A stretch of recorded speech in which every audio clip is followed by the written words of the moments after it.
أما بعد عباد الله، فاعلموا أن الموت هو الخطب الأفظع والأمر الأشنع والكأس التي طعمها أكره وأبشع، وهو الأهدم للذات والأقطع للراحات، وهو السلطان الذي لا يرد حكمه.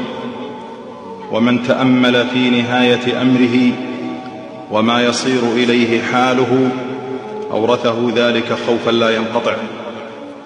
إن الموت هو الحقيقة الواقعة التي لا مفر منها، والغاية التي يرتقبها كل عبد لا يدري متى تحل به.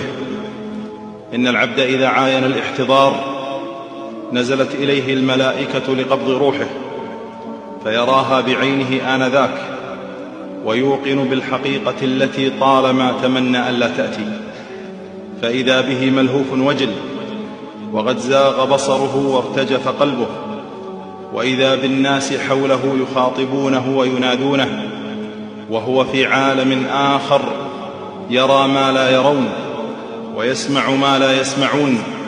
هنا نهاية المطاف وآخر الرحلة التي يسابق إليها كل حي.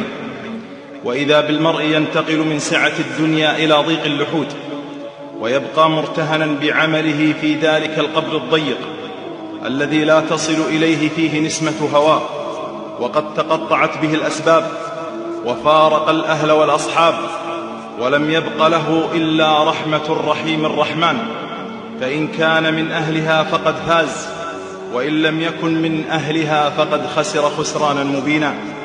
وقد بين لنا الصادق الأمين وأنصح الخلق للخلق صلوات ربي وسلامه عليه ما يعرض للعبد من حين قبضه إلى حين بعثه، وما يعرض له في قبره ما ينقطع معه العذر وتقوم به الحجة. اتقوا الله تعالى